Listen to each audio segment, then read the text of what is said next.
8 teams go in, 2 teams go to Korea. The West ended the group stage with a circle of suck so unreal that Fleta on Tank started to make sense in comparison. I'm gonna start with the most fun team to shit on, the San Francisco Shock, who have turned out to be the most disappointing flops in OWL history. Let's see their bright spots. Proper is still very good.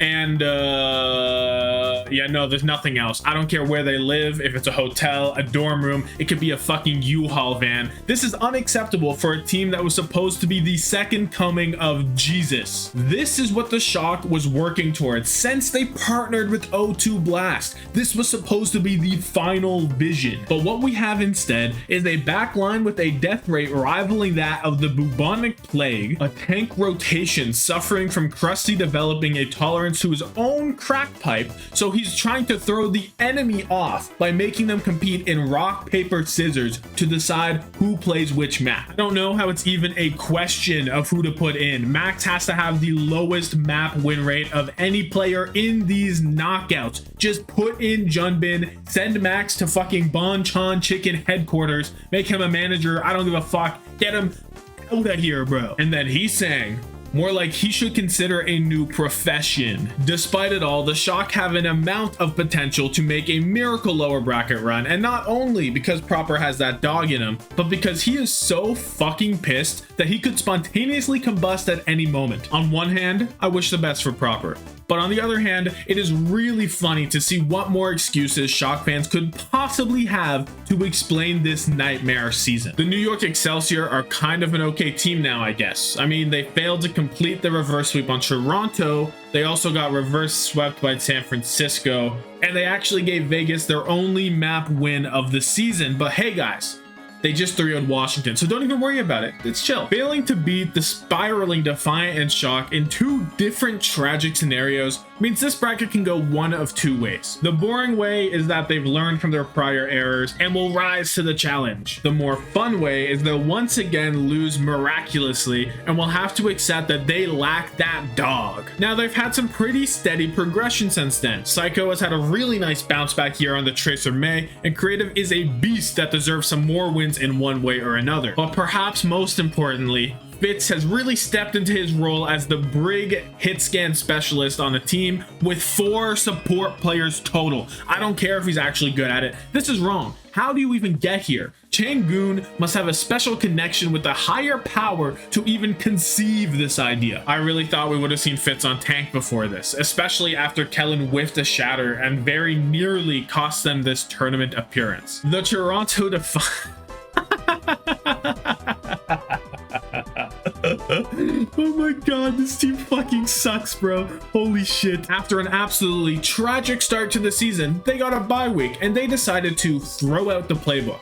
But what that actually meant is that they're still bad, but now we can't blame it on the comps they're playing because they're actually playing to their strengths. Now the question is, what strengths do they even have? Speedily is on fraud watch. He gets worse every single match. And for someone who was supposed to be the biggest beneficiary of the AT reunion and the X factor of this Defiant, he ended up being a sad excuse of a Tracer player. This DPS rotation nonsense is unreal. Your worst performing DPS has the most playtime. Hydron sitting here with 40% of the team's kills when he's on a hit scan hero, and you're sending him on a Timmy's run for half a match. Then we have the sad news of OG. He's contracted a very rare disease where if he lives for longer than 30 seconds into a team fight, he actually dies in real life. This speaks volumes about OG as a person and the adversity he's had to face to make it to where he is today.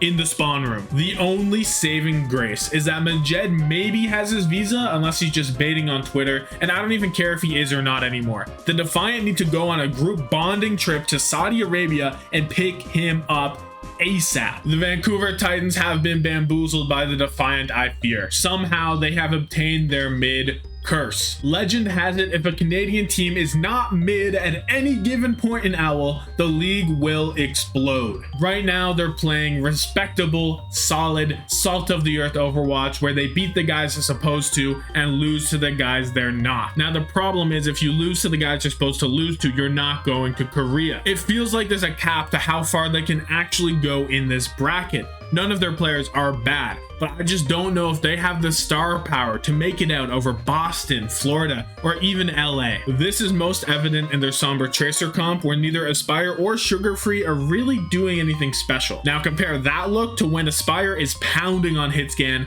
Lenny is goobing people on Tracer, and Punk gets to not play Winston. It's a night and day difference. The one thing Vancouver will always have going for them is Faith being an immovable boulder in the backline, and Crimzo playing decently well. With that being said, dangerous things can happen during Lenny time, so make sure you're prepared for the rapture. The LA Gladiators are a complete mess of a team. There is just no way you're heading into this tournament after getting smacked around by Flora.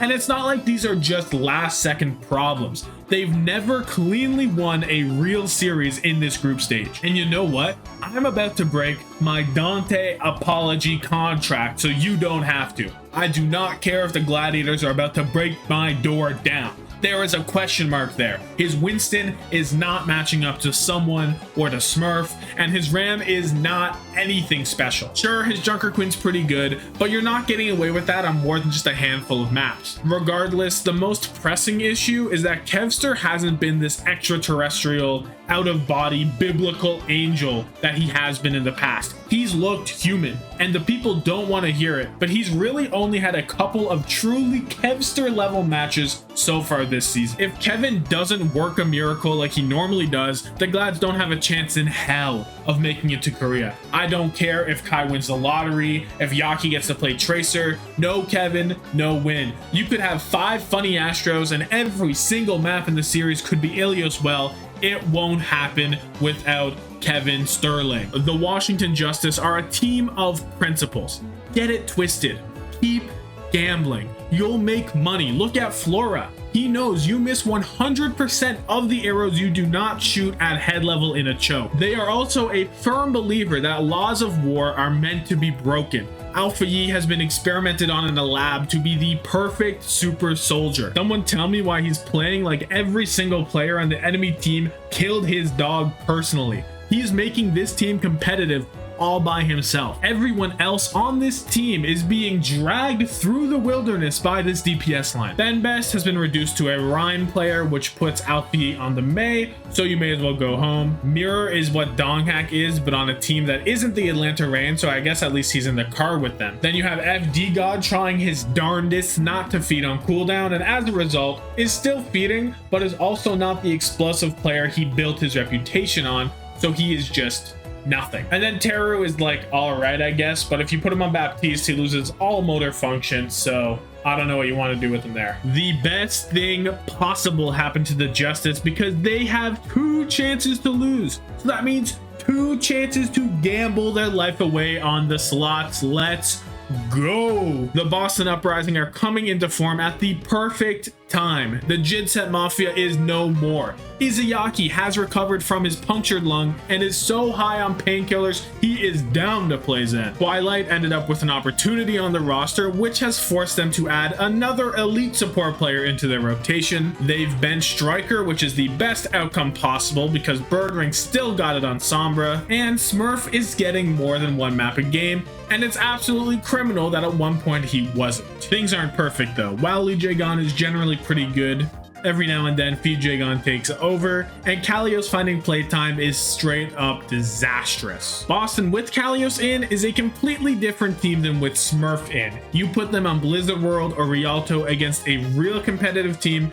and the map is over. Kalios only knows how to boost on the backline and hope that Birdring and Decay, being mechanical freaks, will get the job done. The upsetting part is he's right a lot of the time, but that does not make it okay. At the end of the day, this is a team with Creed, Supreme, and Decay, so counting on them to show up in a tournament bracket is optimistic at best, and at worst is a therapy session. Get ready for Striker and Birdring to show up somehow. The Florida and Mayhem need to get someone to stop switching off Winston for no reason. I get it, you're the Hyperflex extraordinaire, peak solo tank in this league, but you're also one of the best Winston's. This meta isn't that much different from the Pro-Am, bro. Why does Gunba gotta try and be quirky and not follow what Atlanta and Houston are doing? It took a 5-map series against the Valiant to wake them up, but otherwise I'm pretty sure they'd still be sitting here with a 20% Winston play rate. Even with the 2 weeks of lost developmental time on bullshit, they're still a favorite to make it to Korea because this team is just too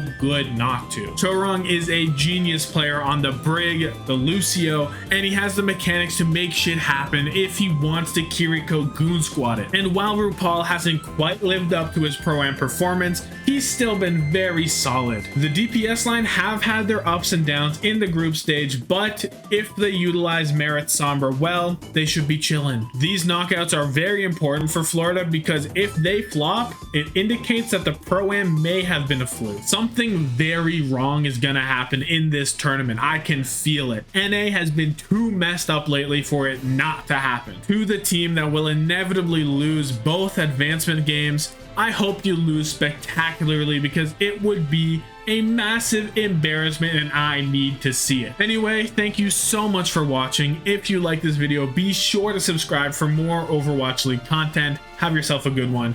Deuces.